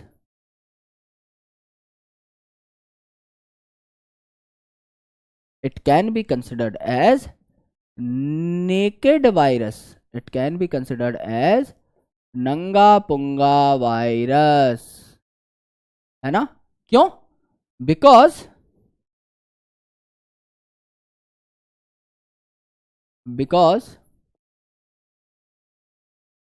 it lacks protein, because it lacks protein coat and it just have free RNA.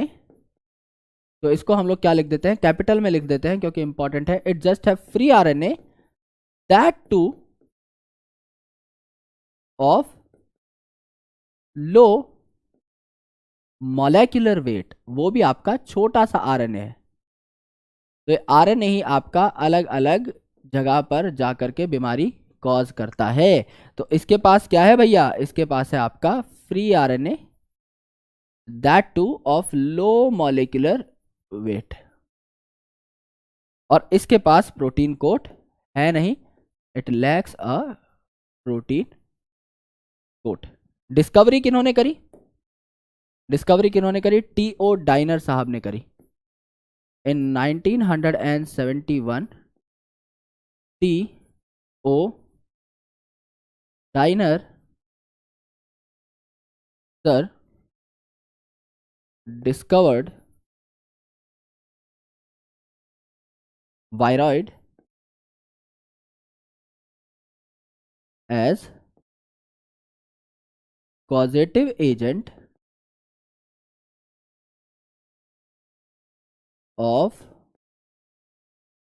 potato spindle tuber disease. नाम के अंदर ही सब कुछ है भाई। Potato spindle tuber disease, disease मतलब बीमारी है। क्या हो रहा है उसमें? पोटैटो का जो ट्यूबर है वो स्पिंडल जैसा हो जा रहा है, यानी पहले ये था आपका गोल मटोल आलू, है ना। थोड़ा और गोल मटोल बना लेते हैं। ये है आपका बहुत बड़ा गोल मटोल आलू containing a lot of starch, very गोल मटोल आलू, राइट। अब क्या हो गया? अब ये गोल मटोल आलू जो है ये कैसा हो गया? कुपोषित हो गया, स्पिंडल शेप आपका हो गया। तो अब आपको पता है कि क्या हुआ यहां पर, ओवरऑल यील्ड ही इसकी गिर गई। ओवरऑल यील्ड ऑफ आलू डिक्रीज्ड, यील्ड डिक्रीज्ड। तभी तो बीमारी है। आलू मोटा हो जाता तो ऐसी बीमारी तो सबको चाहिए। अगर स्टार्च का कंटेंट बढ़ जाए तो दुनिया कहेगी भाई ऐसी बीमारी तो सबको मिले, जिसमें आपकी पैदावार बढ़ जा रही है और कोई हार्म भी नहीं है उस चीज से, है ना। अगर मोटा हो जाए कोई और हार्म है तो दिक्कत है ना। तो यहां पे क्या है कि आपकी यील्ड गिर रही है। ये है आपका पोटैटो स्पिंडल ट्यूबर डिजीज, जिसे पीएसटीडी भी कहा जाता है, जो कि इसका एब्रीवेशन है। तो आप लिख सकते हो यहां पे पीएसटीडी, पोटैटो स्पिंडल ट्यूबर डिजीज। तो क्या हुआ भैया? नंगा पुंगा वायरस है, यानी कोई प्रोटीन कोट नहीं है, फ्री आरएनए मॉलिक्यूल है, लो मॉलिक्यूलर वेट का, पीएसटीडी नाम की डिजीज कॉज करता है, आलू की पैदावार को घटा देता है, इसे हम कहते हैं वायरॉइड। नाउ हमारा आखिरी जो ऑर्गेनिज्म है, ऑर्गेनिज्म भी नहीं कहना चाहिए और कहेंगे भी नहीं बिकॉज ऑलरेडी हमको क्लैरिटी है, आखिरी जो पार्टिकल है वो है प्रायोन। और प्रायोन क्या होता है? कहानी सुनो, जुबानी सुनो, जिससे तुम्हें पहले ही सारी चीजें याद हो जाए। आपकी बॉडी में काफी सारे प्रोटीन्स होते हैं, आपकी बॉडी में डिफरेंट टाइप ऑफ प्रोटीन्स है, हजारों प्रोटीन्स हैं। तो ये प्रोटीन्स फोल्ड होते हैं अपने एक्टिव स्टेट में आने के लिए, यानी अमीनो एसिड्स जब जुड़ जुड़ के प्रोटीन बनाते हैं तो वो प्राइमरी स्ट्रक्चर बनाते हैं। यानी जब अमीनो एसिड्स एक दूसरे के साथ कनेक्ट होंगे तो एक सिंगल लाइन में कनेक्ट होते जाएंगे। एक अमीनो एसिड है, फिर एक और आया, फिर एक और आया, फिर एक और आया, फिर एक और आया, एक लाइन में कनेक्ट होंगे। इसे प्राइमरी स्ट्रक्चर कहा जाता है, सिंपल स्ट्रक्चर इसे कहा जाता है। पर ये जो स्ट्रक्चर है ये एक्टिव नहीं होता, इसमें जो प्रोटीन है ये एंजाइम का रोल अदा नहीं कर सकता। तो इसको क्या करना चाहिए? इसको फोल्ड होना चाहिए और एक टर्शरी कंपाउंड स्ट्रक्चर बनाना चाहिए। जैसे एक ऊन का धागा है, ठीक है। अब ऊन का धागा है तो इसे आप मान सकते हो प्राइमरी स्ट्रक्चर। आप उसे 3 डायमेंशनली फोल्ड कर रहे हो, आप ऊन का गोला बना दे रहे हो, that is called as a tertiary structure. तो हर प्रोटीन को फोल्ड होना पड़ता है अपने एक्टिव स्टेट में आने के लिए। कई बार ये प्रोटीन मिसफोल्ड हो जाते हैं, और मिसफोल्ड हो जाते हैं तो क्या करने लगते हैं? आपकी ब्रेन में जमा होने लग जाते हैं। और अगर ये आपकी ब्रेन में जाकर के जमा हो रहे हैं तो आपकी नॉर्मल जो थिंकिंग प्रोसेस और ब्रेन की मेटाबॉलिक एक्टिविटी है उसके साथ छेड़खानी करने लग जाते हैं। तो आपका जो थॉट प्रोसेस है वो आपका हैम्पर होने लगता है, आपकी जो कॉन्शियस एक्टिविटीज है वो हैम्पर होने लग जाती हैं। यानी अगर सरल भाषा में कहूं, बिना आपको ज्यादा कंफ्यूज किए हुए, ये प्रायोन आपके ब्रेन में अक्यूमुलेट होकर आपको पागल कर सकता है। और ऐसे ही काफी सारी बीमारी अलग अलग जगह पर अलग अलग एनिमल्स में देखने को मिलती है। जैसे अगर आप काउ के अंदर देखें तो मैड काउ डिजीज कॉज कर सकता है प्रायोन, जिसे बोवाइन स्पंजीफॉर्म एनसेफेलोपैथी भी कहा जाता है, यानी ब्रेन में अक्यूमुलेट होकर किसी को पागल कर देना। और सेम डिजीज ह्यूमन के अंदर जो होती है वो कहलाती है क्रूजिफर जैकब सिंड्रोम, यानी कि यहां पर क्रूजिफर जैकब सिंड्रोम आपको पागल कर सकता है।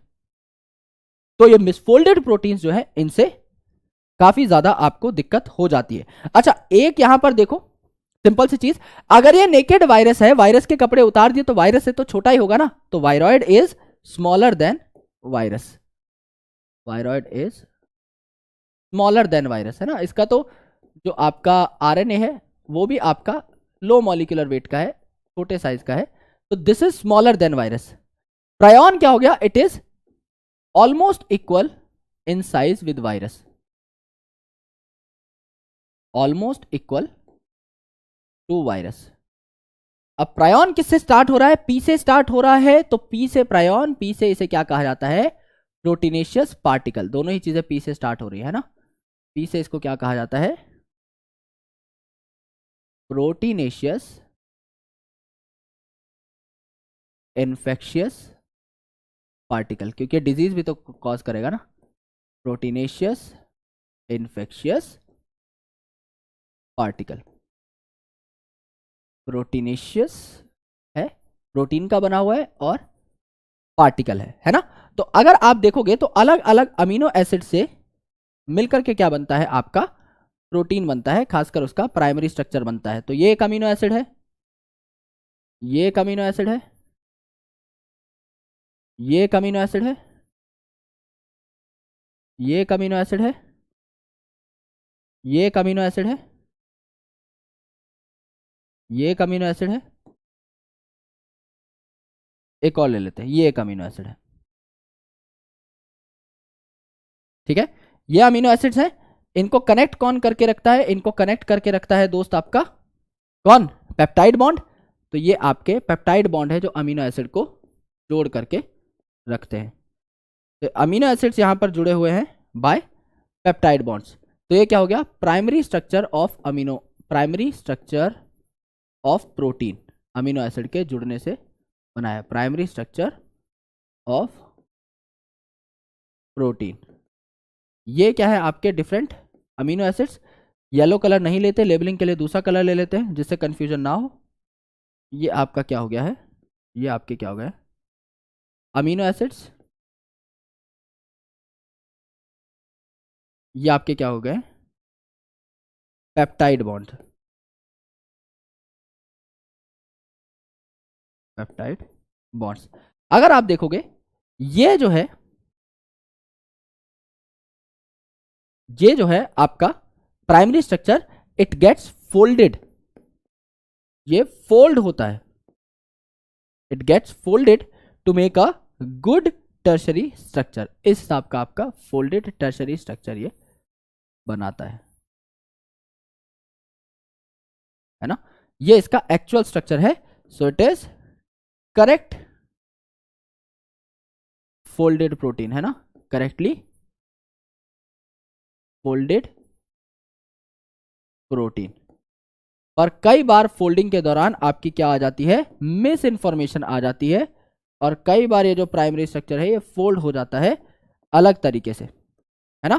तो ऐसा स्ट्रक्चर बनना चाहिए था, फोल्डिंग आपकी हमेशा कांस्टेंट होती है, ऐसा स्ट्रक्चर बनना चाहिए था इस पर्टिकुलर प्राइमरी स्ट्रक्चर से। लेकिन यहां पर क्या देखने को मिला है, यहां पर देखने को मिला है कि ऐसा स्ट्रक्चर बना ही नहीं, कुछ ऐसा स्ट्रक्चर आपका बन गया। तो ये दोनों अलग अलग है, साफ साफ पता लग रहा है। ये क्या है, लाल कलर वाला, ये मिस फोल्डेड प्रोटीन है, ये मिस फोल्डेड प्रोटीन है। तो काफी केसेस में क्या होता है, आपके बॉडी में इस मिस फोल्डेड प्रोटीन को तोड़ दिया जाता है अमीनो एसिड्स में, और दोबारा से नया प्रोटीन तैयार कर लिया जाता है। अमीनो एसिड बना लिए, दोबारा से उनको फिर से सही से जोड़ा जाता है, दोबारा से कोशिश करी जाती है कि आपका फोल्डिंग बढ़िया तरीके से हो, ठीक है। लेकिन कई बार ये क्या हो जाता है, they accumulate in brain,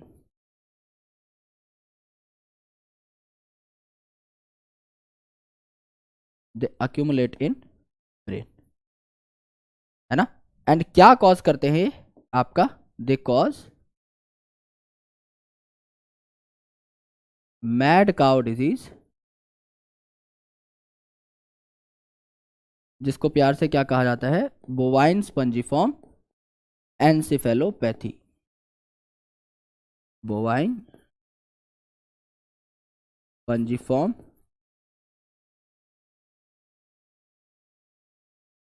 encephalopathy and Creutzfeldt Jakob syndrome in human, Creutzfeldt Jakob syndrome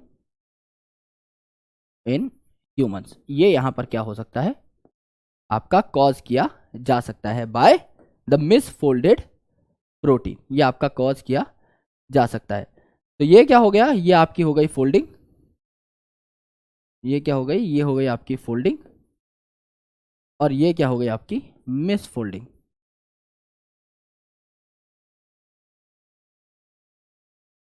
ये क्या हो गई आपकी मिस फोल्डिंग।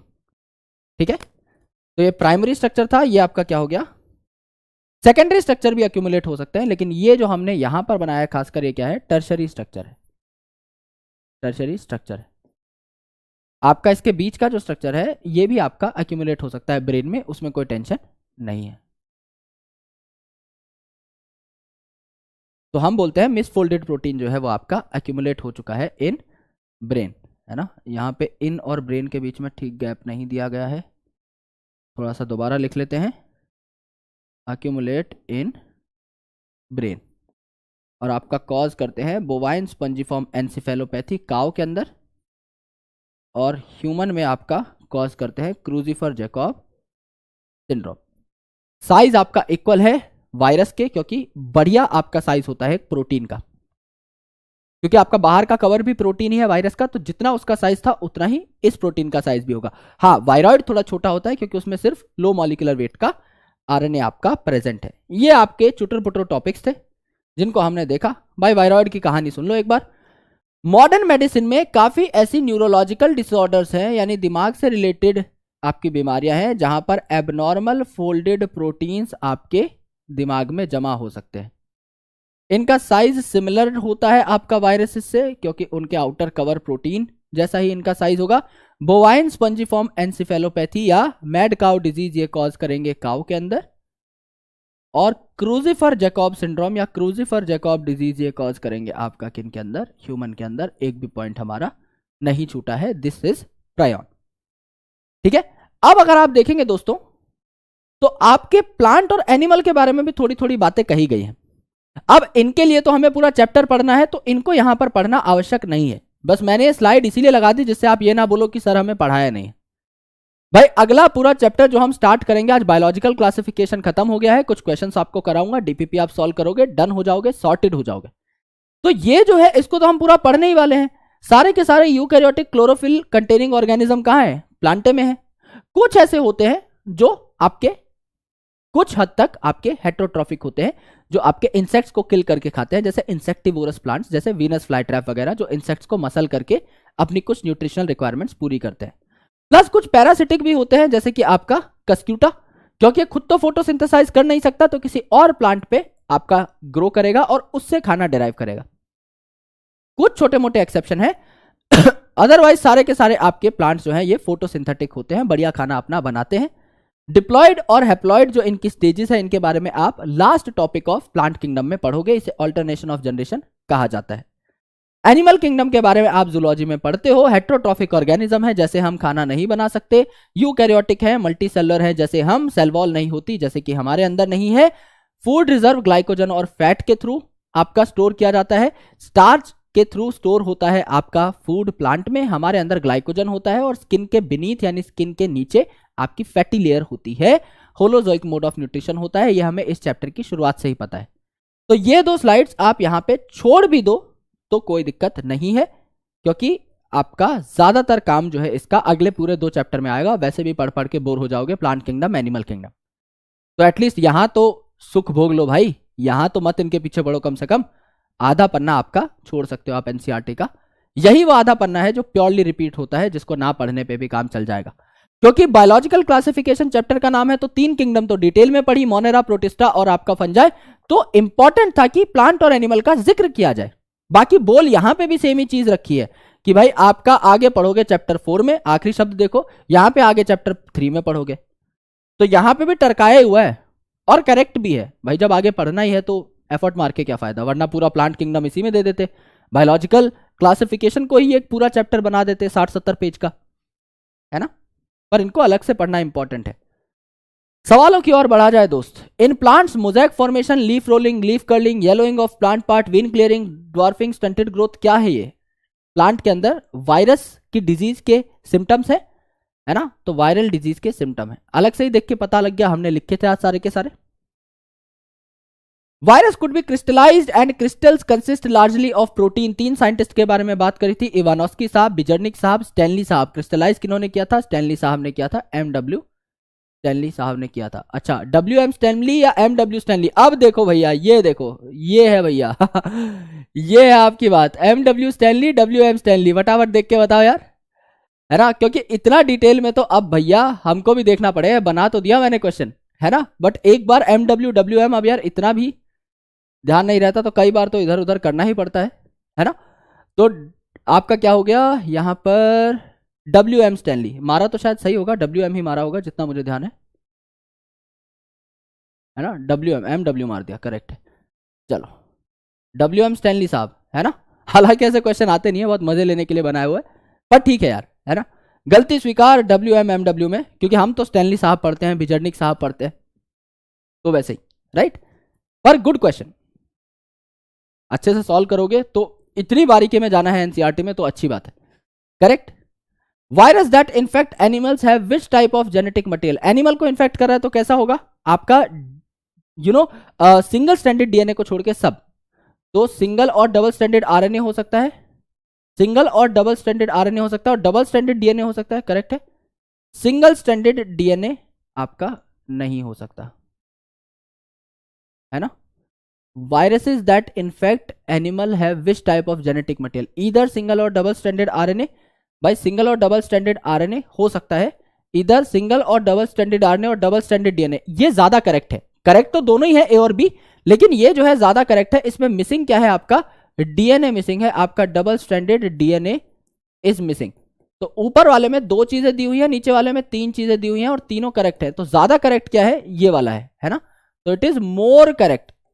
तो आपका ये वाला क्या हो जाएगा? आंसर हो जाएगा। यार अच्छे क्वेश्चंस बने हुए हैं भाई, ऐसी बात नहीं, पंच में धाकड़ क्वेश्चन है भाई, है ना।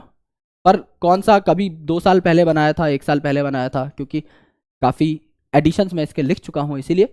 Viroid is discovered by T O Diener साहब, इसमें तो कोई टेंशन है ही नहीं, ये तो अपना हो जाएगा। अब ऐसा ऑप्शन आ दिया ओटी डिनर तब हालत खराब हो जाती है, हालांकि ये तो डायरेक्टली याद था। In TMV capsomeres are arranged in, TMV में कैसे हैं? हेलिकली अरेंज है, यस, हेलिकली अरेंज है ना। और आपका पॉलीहेड्रल टाइप से कहां आपका प्रोटीन प्रेजेंट था? बैक्टीरियोफेज के अंदर। Viruses are essentially made up of protein और न्यूक्लिक एसिड, करेक्ट है।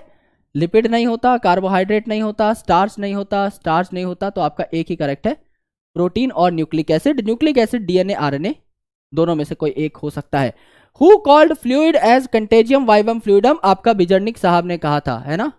तो आपका बिजर्निक साहब ने कही थी ये बात, लिविंग इन्फेक्शियस फ्लूइड वायरस को कहा गया था। The most notable disease caused by prion is bovine spongiform encephalopathy, ये आपका कॉज करता है आपका काउ के अंदर। मैड काउ डिजीज, भाई इसी का नाम है आपका BAC, Creutzfeldt Jakob syndrome in human, तो सारे के सारे कॉज करता है, एकदम करेक्ट हो जाएगा। Which of the following is correct about viroids? They have RNA with protein coat. भाई विदाउट प्रोटीन कोट होता है वायरॉइड में, प्रोटीन कोट होता ही नहीं है। They have free RNA without protein coat, free RNA है, बिना प्रोटीन कोट के है। They have DNA, भाई इनमें RNA होता है, they have DNA RNA होता है, तो बी ऑप्शन आपका करेक्ट हो जाएगा। Mad cow disease in cattle is caused by organism which has, यानी मैड काउ डिजीज कौन कॉज करता है? प्रायन, विच इज प्रोटीन, है ना। Inert crystalline structure, abnormally folded protein, RNA या डीएनए? भाई इनर्ट क्रिस्टलाइन स्ट्रक्चर किसका है? वायरस का, है ना। ये किसकी बात हो रही है? वायरस की बात हो रही है। Free RNA without protein coat आपकी किसकी बात हो रही है? वायरॉइड की बात हो रही है। Free DNA without protein coat, ये आपका वायरस वायरॉइड प्रायन में से कुछ है नहीं। और आपका बीएससी कौन कॉज करता है? आपका प्रायन, तो overall 2 will be the correct answer. Which of the following statement is incorrect? गंदी बात का पता लगाना है। Prions consist of abnormally folded protein, correct बात है। Viroids lack a protein coat, ये भी करेक्ट बात है, प्रोटीन कोट नहीं होता, सिर्फ फ्री आरएनए रहता है। वायरसेस आर ऑब्लिगेट पैरासाइट, हमारी बॉडी के बाहर सर्वाइव नहीं कर सकते, पैरासाइट जब तक है तभी सर्वाइव करेंगे, है ना, बाहर इनर्ट रहते हैं। Infective constituent of viruses is protein, is nucleic acid.